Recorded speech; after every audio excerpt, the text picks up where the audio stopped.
Hey everybody, welcome to another video. And today we're gonna do a unboxing and a uh, uh, initial review of a pocket knife traditional folder made by Cold Steel. And this is the Mini Trapper.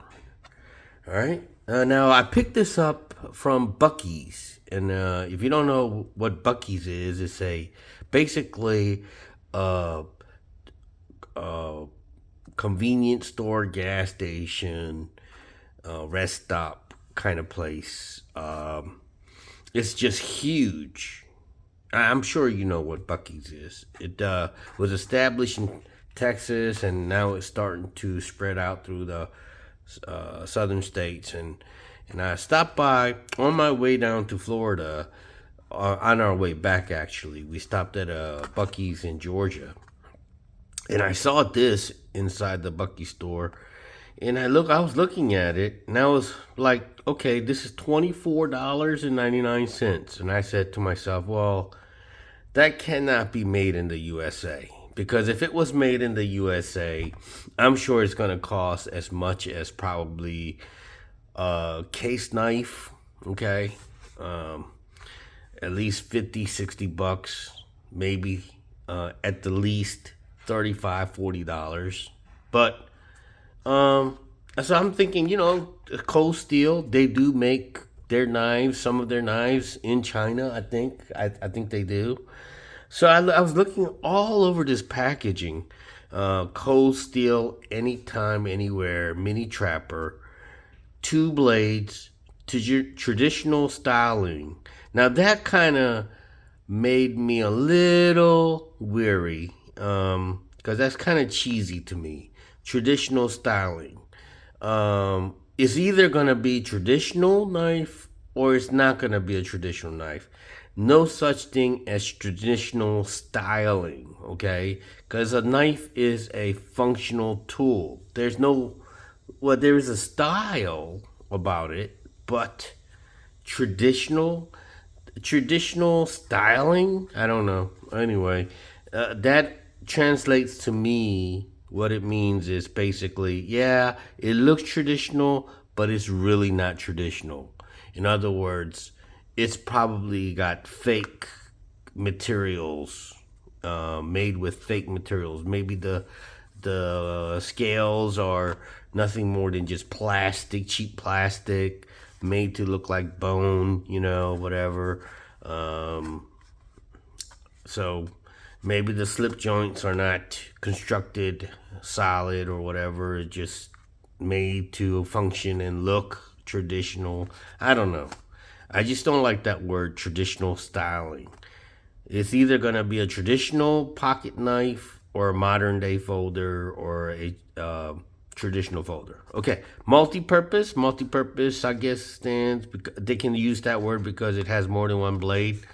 It actually says EDC on the package, everyday carry. So traditional knife can be an everyday carry tool. All right, looking on the back of it real quick, and I'm going over the packaging very carefully because I stood there for a good 5 to 10 minutes looking for the word made in China, manufactured in China, packaged in China, whatever. The word China had to be here somewhere on the package, right? So I'm looking Cold Steel, anytime, anywhere, two blades. The steel is 8CR 113 MOV steel. Okay. It has a 2 1/3 clip point blade, 2 1/3 spay blade. Okay, and you can see it here in the picture. All right.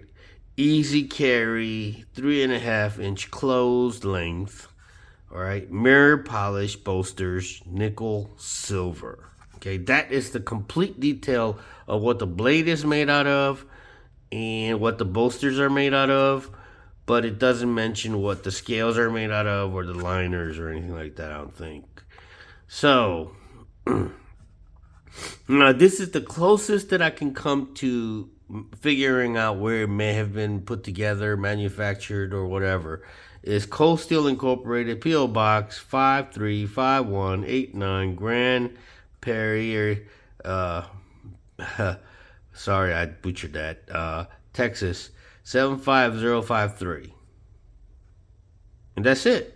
And it gives you a little warning about, nickel plate silver, the toxicity of it, all this and that, whatever, blah, blah, blah. And absolutely no word of China anywhere on the package. So I'm like, ooh, maybe it is made in the USA, right? So let's get this open. All right. I'm going to use my Rough Rider. Now, as you can see, my Rough Rider is similar style. I hate to use that word, but here it is. And I did not purchase this to replace this.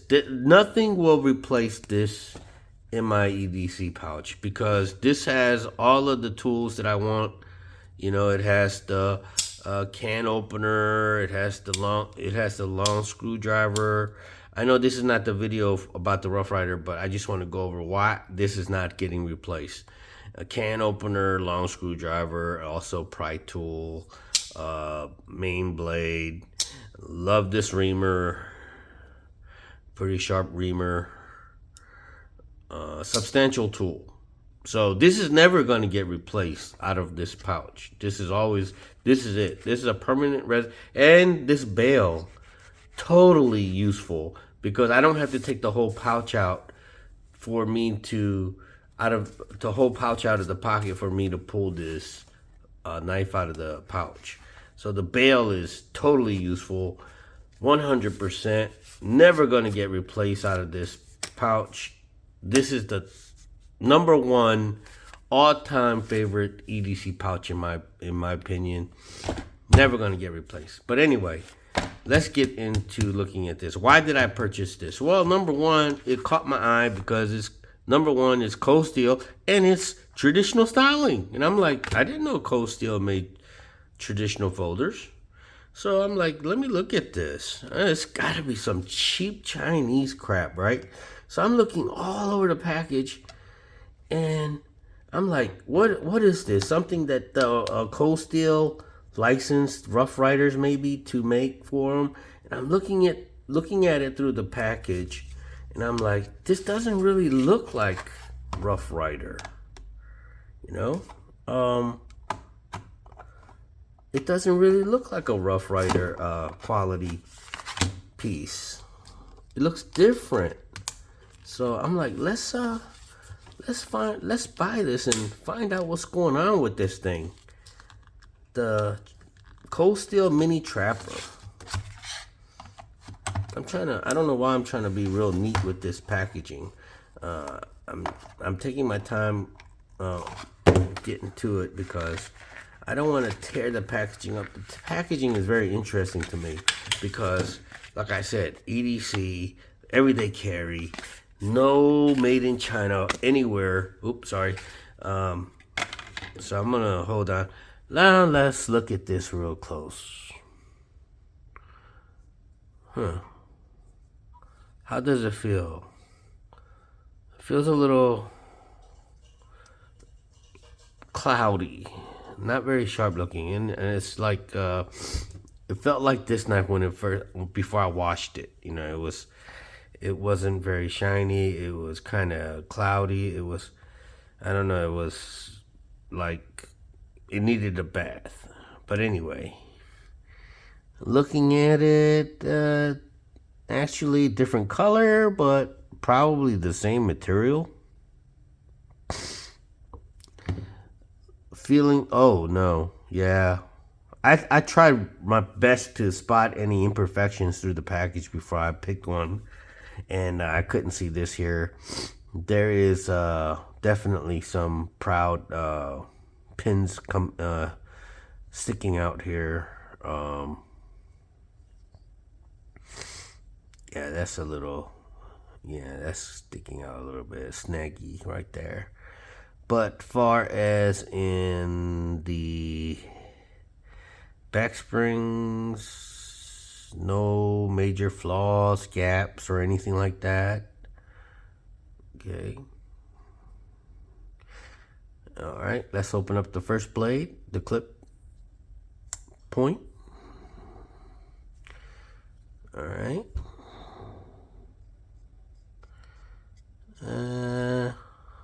I don't know. Not impressed yet. Not impressed. Oh, there it is. There it is. The word China. 8CR13MOV China right there. Right there. I don't know if you can see that. But take my word for it. It's right there.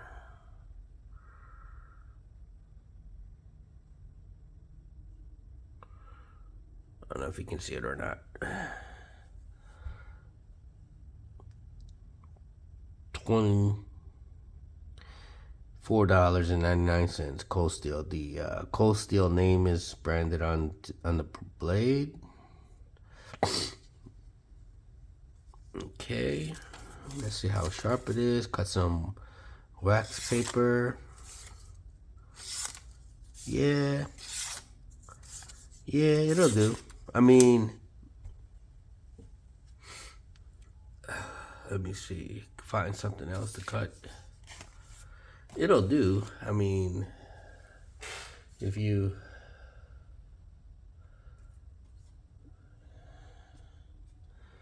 Let's see how it cuts some cloth. Yep. Oh, yeah. It'll serve its purpose.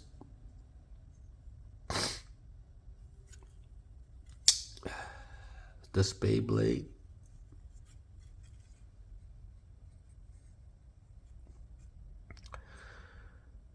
The blade doesn't feel solid or substantial. It's very light. I don't know if that's the characteristics of the particular steel, but it feels almost that plasticky feel to it. But like I said,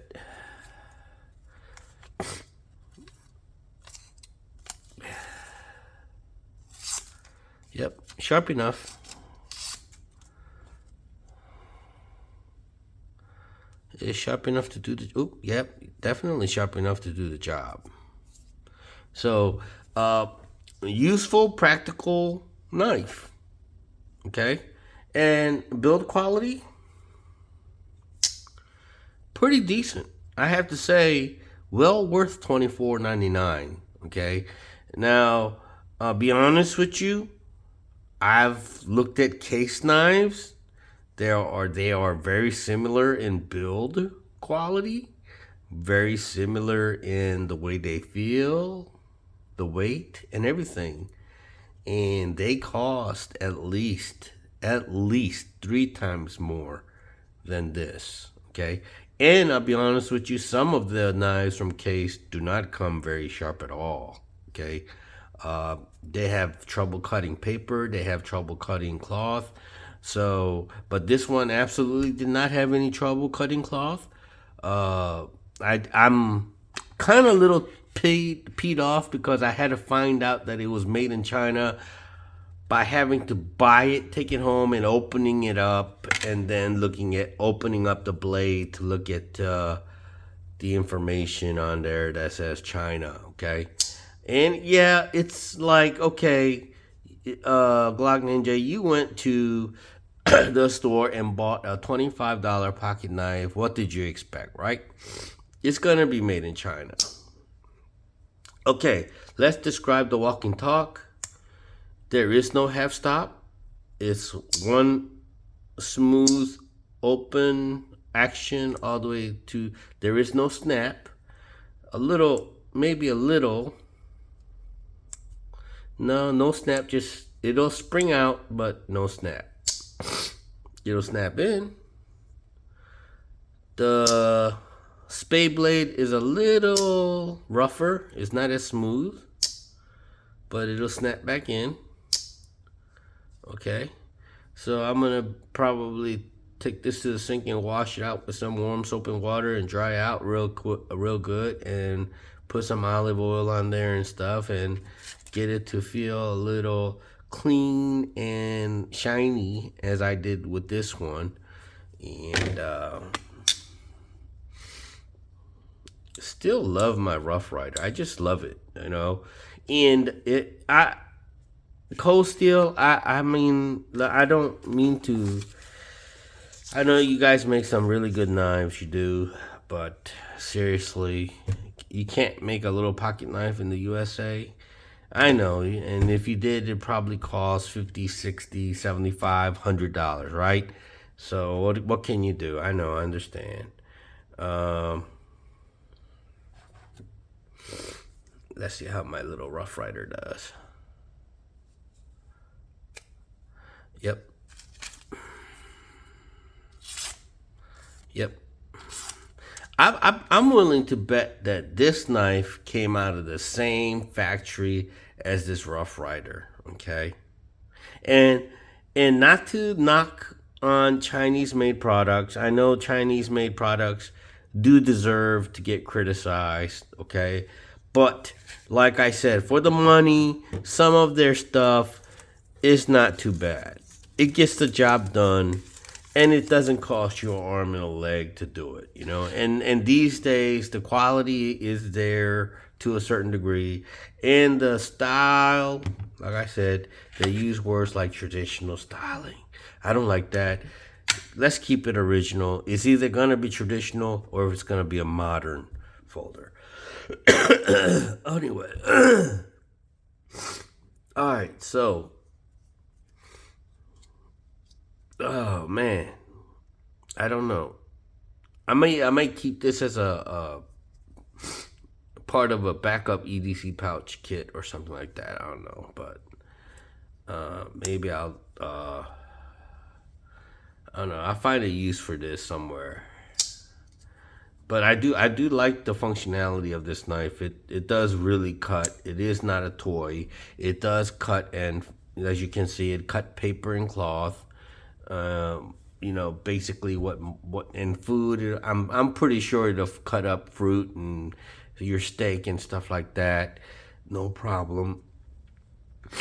And I'm sure it'll cut rope and twine and cordage and all that. So what more do you need a pocket knife for, right? So open letters, you know, all that, whatever. Anyway, yep. So that's it. Found this. I think Amazon was about $1 cheaper, but by the time you pay taxes and have it delivered to your house, it's the same price, basically $24.99. Amazon, I think they had it for like $23.99 or something like that. So, you know, I saw it and grabbed it and made a video on it. All right, thanks for watching, guys.